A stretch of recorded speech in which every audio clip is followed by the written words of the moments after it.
sulo, kay Mitsubishi tayo, kay Mitsubishi tayo. Mga kaibigan, numero 33 sa balota. Mayong gabi ka natong tanan, mga kaiksunan nako, mga Bisayang dako. Mayong gabi. Akong dakong pakihukbo sa ato mga pinangga na mga leader sa among grupo. Unahon nako, mga kaiksunan, ang atong Senate President Juan Ponce Enrile. Happy birthday, sir! Sa atong kanhing presidente na sikat kayo mo abot sa Mayo 13, mahimo na ni siyang mayor sa Manila. Walay lain kundi si Erap, President Erap Estrada.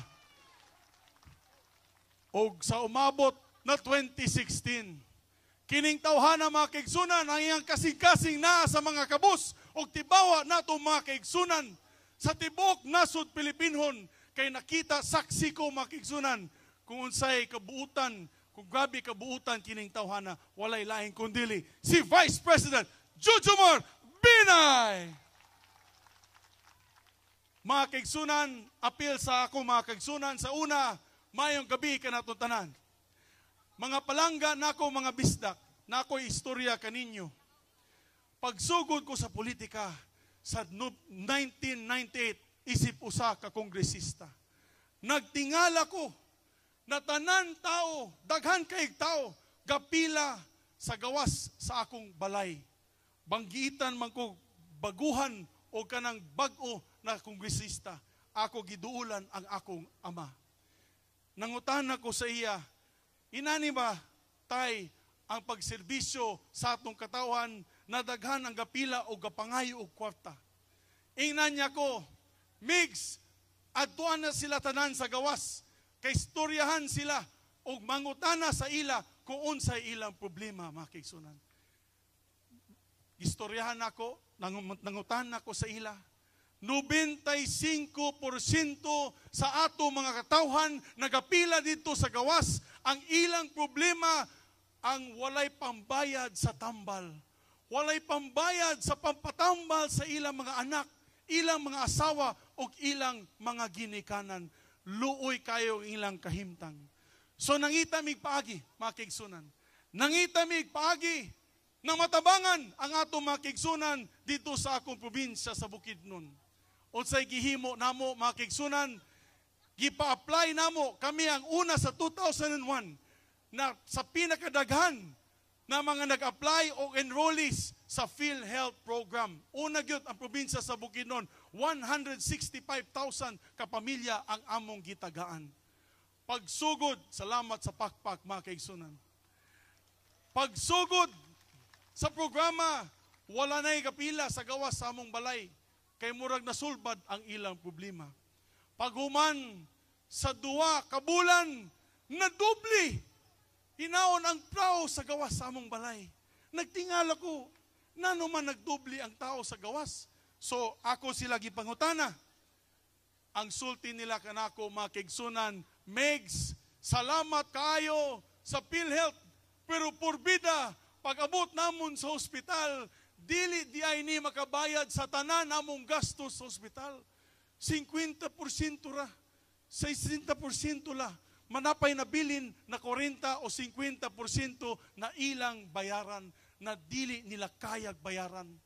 Ato mga kaigsunan gani gapangayog tabang bisan 500 pesos ra para i-ultrasound ang ilang mga asawa. Dili gani sila kabayad og 1,000 para makapalit og paracetamol o antibiotics para sa ilang mga may sakit na mga paryente sa kinabuhi. So ang among gihimo mga kaigsunan, nagpatindog kami og 3 ka ospital kay nasuko mi sa mga private hospitals kay grabe ang ilang pagpatong, gidubli nila ang presyo sa tambal, gidubli nila ang presyo sa mga serbisyo sa mga doktor. So ang gihimo namo mga kaigsunan, nagpatindog kami 3 ka ospital sa Northern Bukidnon, sa Manolo Fortich, sa Malaybalay City og sa Maramag sa akong hometown. Og ang gihimo namo, nagpalit mig mga bag-ong equipment, CT scan, X-ray, ultrasound, dialysis machine, og nagpadugang kami og doktor og mga nurses.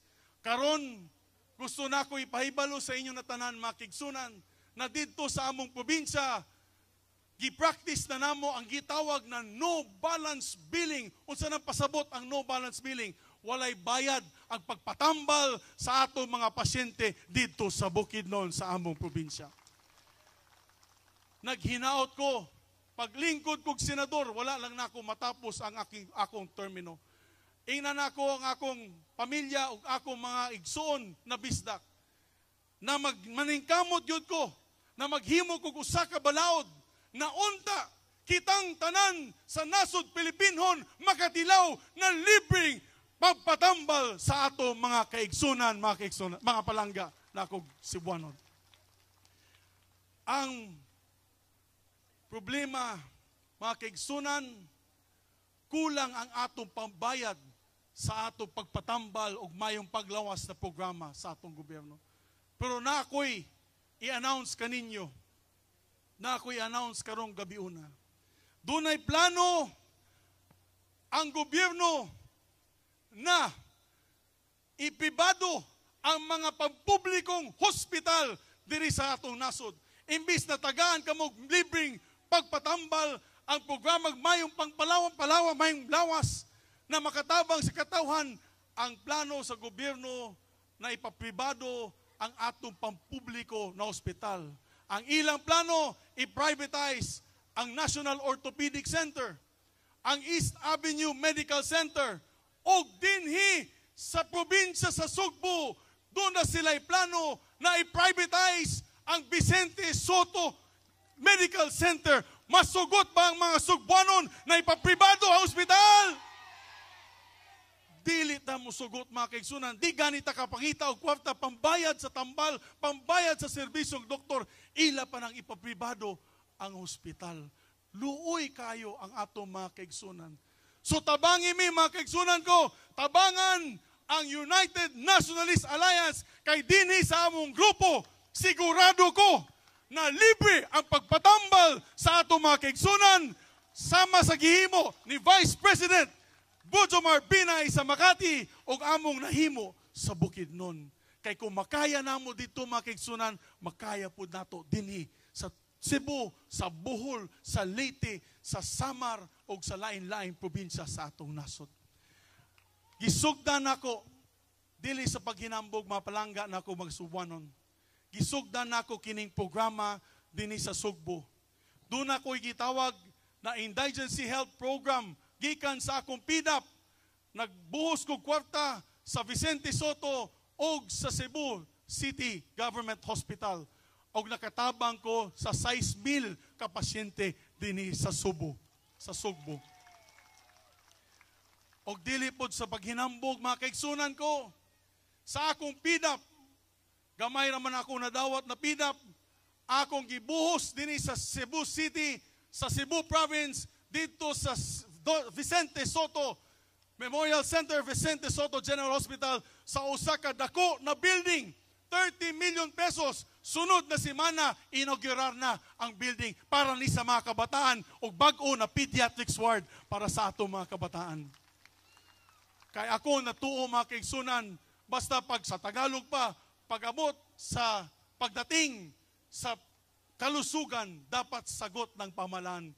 Kung sa atong mayong paglawas o libreng pagpatambal, ang gobyerno ang kinanan mo bayad ka na makisunan. Dili kitang tanan. Mauning programa sa Australia, mauning programa sa Canada, bisan gani mangutana kamo sa inyong OFW, nagapuyo sa Europa, tanan libre dito. Mao ka na ang atong gusto dinhi sa atong nasod, mga kaigsunan ko. Basig mangutana kamo, nananuman palanggak yun ni Mig Subiri ang Sugbo. Mga kaigsunan, palanggak yun nako ang mga Sugbuanon. Nanuman, kay una, kapasalamat kog dako sa inyong natanan. Kay sa 2007, ginhimo nyo ko dini na number 5 sa Sugbo. Daghan kay salamat. Katinabangay gyud ang mga bisdak.